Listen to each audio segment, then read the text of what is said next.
you've made Sushumna Kriya Yoga the gateway to work towards perfection.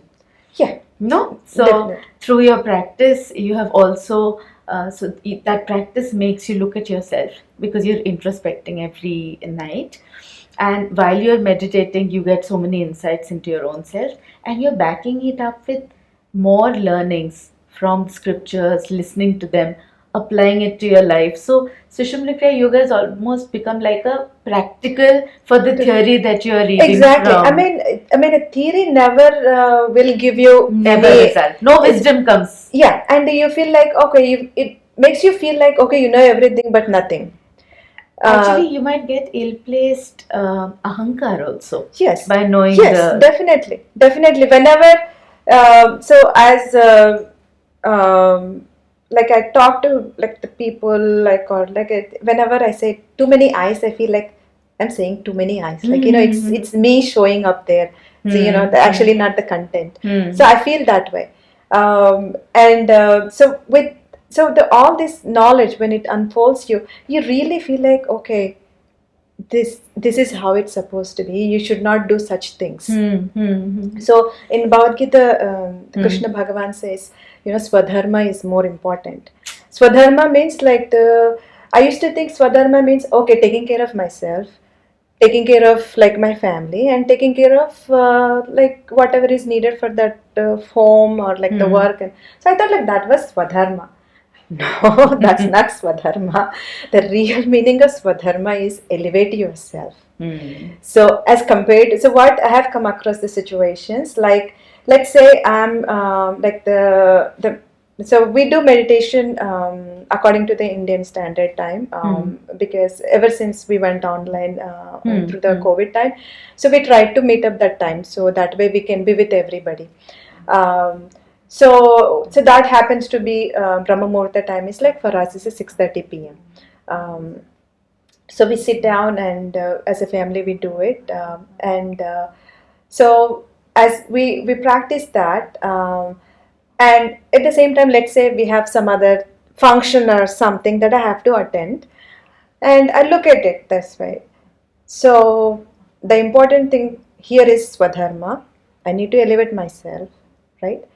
And function, even if I go late, that's fine, right? So it helps you prioritize. Exactly. So that the clarity of thinking you get, like, this is something, I mean, for normal person, I feel like they probably don't understand it, but when they know it, real meaning of it, they really say you did the right thing.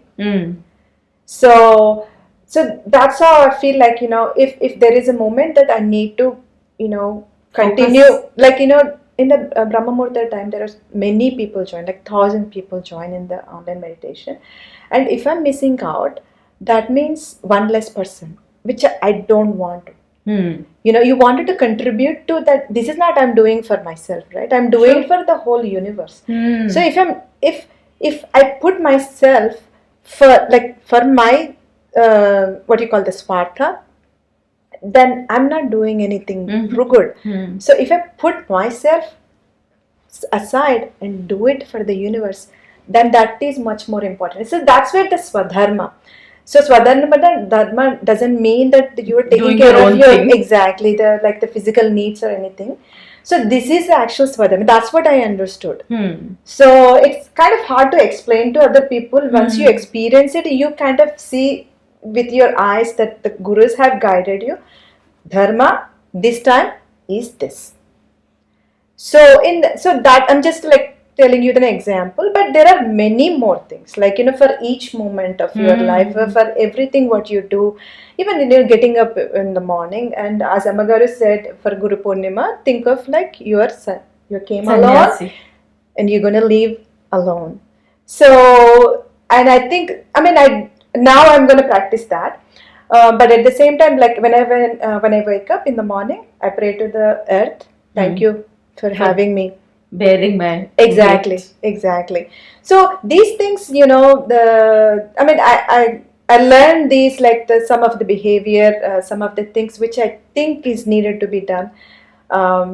Like even though I hear it, I may not be implement everything, but at certain things I feel like I should do it. That the clarity of that thought comes to because I practice meditation every day, Sushumna Kriya Yoga especially. So that's why I'm saying, like, that the whole life has completely changed. If you look at like in the past and now, this is totally different It's an person. absolutely bhogi to yogi story that you Exactly. So and you said it very beautifully. yeah, and even now my friends, like, they come and they say, like, why are you doing, like, everybody says, what happening to you, become like a sannyasi right now, it looks like you're going to leave your family and go away. I said, like, no, my guru never said to do that. I would never ever do that. I will stay still in the same part what I am, but I'll do it the way what is the right thing to do. Swadharma. So exactly, it's not something like, for pleasing other people, I'm not going to do anything. If it is the right thing, if it pleases other body, that's okay. But if I don't have to compromise what I supposed to contribute to this whole, the universe, that I have a chance to choose what I can be. You want to choose, And like, you become like worldly. This is true freedom. Exactly. When you're free of your own self. Yes. And yes, absolutely. And your buddhi, your vivek buddhi can discern and discriminate that this is what I should be doing and this is probably what I should not be doing. And how beautifully you've said how you've made Sushumna Kriya Yoga the method to actually yes, achieve this. Yeah, I mean, that can only happen through Guru's blessing. That all of us know. Yeah, so true, so true. Yeah. But I think you've also done the Shishya's job so well of being so sincere. I loved it with how conviction you said that I've not missed a single day of meditation, even if I'm traveling. So I think that kind of discipline is also something that all of our viewers who are watching this would understand, that it's only that kind of discipline or anushasan which is there. If we take it into our lives, then whatever our gurus are telling us will actually come true, because definitely we need to apply ourselves. Yes, it is actually easy. You think it might be hard, but no. So Ambagara says, like, you should have like the Vajra Sankalpa. That's the only thing you need. The rest the Gurus will take care of it. So that Sankalpa, you should have it. And I mean, I shouldn't say like it's me, I'm having that Vajra Sankalpa. The Gurus, when you're ready, they'll give you that Sankalpa to you too. So then they'll make it as a Vajra Sankalpa. So nothing that you, so that's what I'm like, said before too, like whatever happens to you after Sushumna Kriya Yoga, everything is being directed by the Gurus, nothing else. So you take this as a prasada, and you just happy that you got the prasada, and you continue what you're doing, and that will definitely, I mean, it is simple actually, it is not difficult at all. So it might look for others as a difficult, because they're not in your same shoes. Once they come to your side of it, then also, oh gosh, this is so easy. Why have we thought like, so like a difficult task to do it? Yes. Because many people, like when I do meditation, it's like, oh, this is not my thing. I'm not ready for it yet. And I said, like, you don't need to be ready for it. You just try to do it. It will happen to you. You don't need not to make say like, oh, I got to do this. You don't make yourself as like, oh, this is some hard work, you have to do it. No, it's not a hard work. It's a simple thing. You're giving a time to yourself, and you sit down and you just relax. Whatever you can do, it doesn't matter. You have to achieve like from. See, we started like our graduation education for kindergarten to all the PhD, right? So we have like each step. You didn't matter where you are, but at least you start something. Working, yeah. So, and the people also say like, oh, you're still young to do this. I'm like, what is young? That's because the popular notion is that you retire and then you start your spiritual exactly. life. That's a misconception that spread over in our community, and I don't know.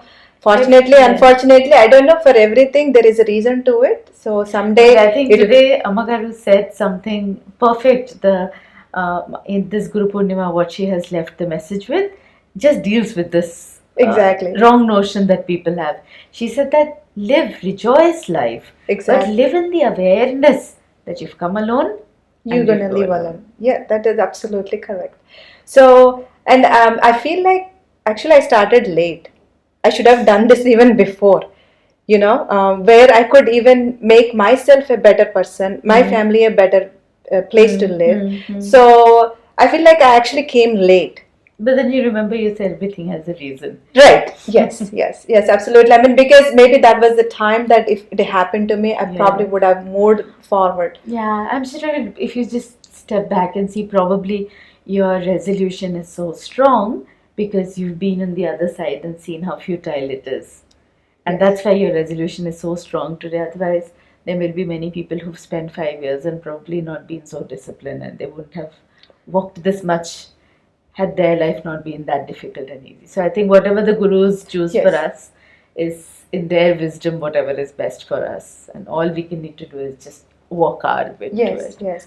We just follow what our guru says. We're just like a small kid holding their hand and they're just walking. You walk through the beautiful places. Like, you really see the divinity in everyone. That feeling is something.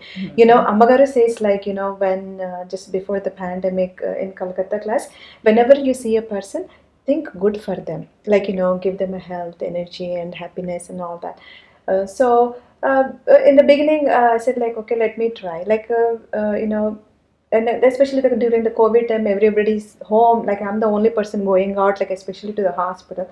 And if I see, like, any patient, I'm like, okay, the new person.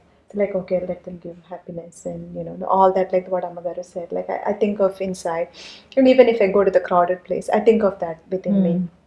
And it so happened that, like, if those people I wish like good for them, they come little closer to me, the divine happiness like overflows. I mean, And once there's you no replacement for that. Yes, you cannot like really express. It's kind of like the happiness you don't have words to describe, and that's within you. And Amagara says, like, when you do that, you overflow your love. And I think that's what the gurus give us too. She truly epitomizes that. You look at Amma and she's overflowing with love and compassion and joy. Yes. Yeah, that's so true. That is so true. And it is a blissful thing. Whatever little glimpses we get in our own lives when we do, it is a very blissful experience. Yes.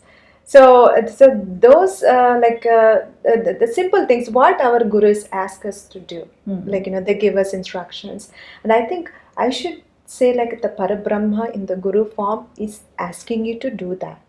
To better of the whole world and the universe. So when such thing is being asked to you, then it becomes our duty, especially for Sushumna Kriya Yogis. I mean, that is like a shasana that you must do it.